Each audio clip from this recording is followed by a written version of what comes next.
Olá, bem-vindos à nossa conversa. Hoje a gente vai mergulhar assim em Vermelho, Branco e Sangue Azul, da Casey McQuiston. Recebemos uns trechos bem legais e olha, a missão aqui é entender o que faz esse livro ser tão cativante, sabe? Principalmente para o pessoal mais jovem. E o mais importante, sem nenhum spoiler. A ideia é só deixar aquela pulguinha atrás da orelha para quem ainda não leu. Bom, para começar, a gente tem o Alex Claremont Dias, ele é o filho da presidenta dos Estados Unidos. Os trechos mostram ele como ambicioso, super carismático, né? Mas talvez escondendo um lado mais nerd, que se esforça muito por trás daquela imagem toda. Tem aquela cena dele no quarto, né? Com óculos, post-its, um contraste total com a vida pública de jatinho e evento. Do outro lado, tá o príncipe Henry da Inglaterra. Aquela imagem de príncipe encantado, super polido, só que ele parece carregar um peso, sabe? E rola uma antipatia mútua ali com o Alex, né? A mídia até ajuda a botar pilha. Como é que esse contraste funciona no início? Olha, esse contraste é a base de tudo, né? Ele já cria uma tensão logo de cara entre dois mundos bem diferentes. De um lado, a política americana, que parece mais dinâmica, né? A família Claremont Jazz, a mãe do Alex, a tal Cometa de Lometa, com o passado de luta. E do outro, a monarquia britânica, cheia de tradição, de restrições, né? Os dois, o Alex e o Henry, vivem sob os holofotes desde sempre. Mas a pressão em cima de cada um é moldada por coisas bem distintas. Essa coisa da imagem pública versus a vida privada, nossa, isso é um motor forte que a gente já sente nos trechos. E a relação deles não começa nada bem, né? Os trechos deixam bem claro que tem uma rivalidade, uma tensão quase palpável. O Alex acha o Harry irritantemente perfeito, tipo, pronto para ser impresso em dinheiro, né? Uma coisa assim.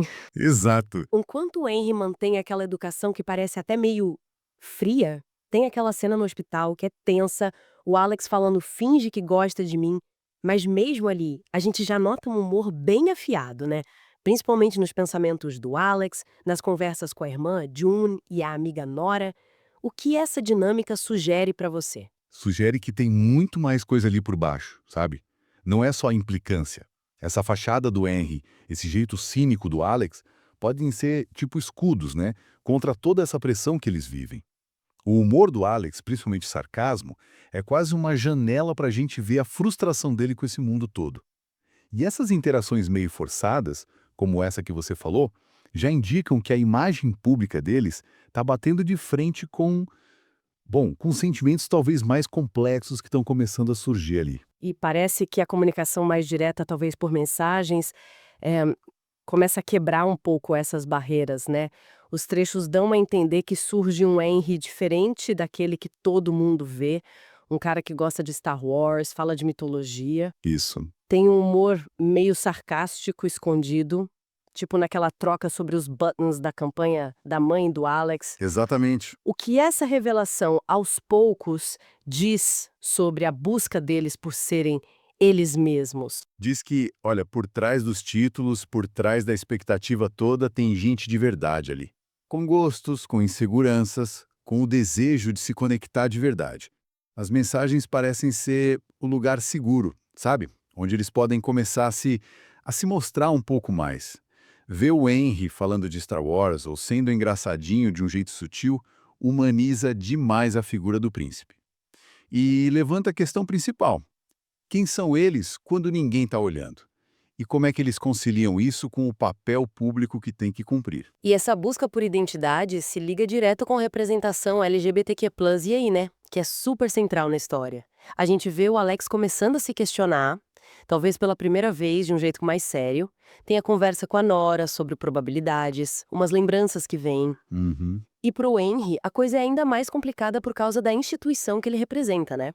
Ele mesmo fala que ser gay não é bem visto na família real. Sobre se descobrir nessas circunstâncias que são, assim, muito fora do comum e com um risco enorme. Para o Alex, é um questionamento interno que surge no meio daquela vida maluca da Casa Branca. Para o Henry, é bater de frente com séculos de tradição, com o peso da coroa. O jeito como eles navegam nisso, sozinhos e depois juntos, parece ser o coração emocional da história que os trechos mostram pra gente. E além do romance e da identidade, tem outros temas que aparecem, né? Família parece importante, a relação do Alex com os pais, que são separados, a dinâmica do trio da Casa Branca com a June e a Nora, Sim, sim. e a relação do Henry com a irmã, a Bia, e o irmão, Philip. E tem os toques de política também, né? O trabalho do Alex na campanha, a vontade dele de fazer diferença, como isso tudo se encaixa. Olha, esses elementos enriquecem muito a trama, dão profundidade para os personagens. A família traz apoio, mas também conflito, né? Molda muito como o Alex e o Henry veem o mundo. A política não é o foco principal, assim, mas serve como um pano de fundo bem realista para as ambições do Alex, para as pressões que ele sofre. Mostra que ele quer ter um impacto real, sabe? Então, tudo isso, família, dever, essa política mais leve, se mistura com a jornada romântica e pessoal deles. Deixa a história mais complexa, mais fácil de se conectar, mesmo com todo aquele cenário grandioso. Então, para a gente resumir, o que esses trechos de Vermelho, Branco e Sangue Azul prometem é uma história com uma química, assim, muito forte entre os protagonistas, muito humor inteligente, uma jornada emocionante de descoberta, de amor jovem, Com certeza. e abordando temas que são super relevantes, né? Identidade, pressão social, de um jeito acessível e que prende a gente. Parece ser uma leitura que diverte, emociona e talvez até faça pensar um pouco. Sem dúvida. E talvez a reflexão que fica inspirada naquela troca de e-mails sobre a história, hein, seja justamente sobre legado. Os trechos mostram dois jovens tentando, assim, desesperadamente encontrar e viver a verdade deles sob um peso esmagador de história, de expectativa dos outros. Fica a pergunta no ar, né? Como é que alguém constrói o próprio caminho quando o mundo parece que já escreveu quem essa pessoa tem que ser? É algo para se pensar ao ler a história completa. Fica a dica.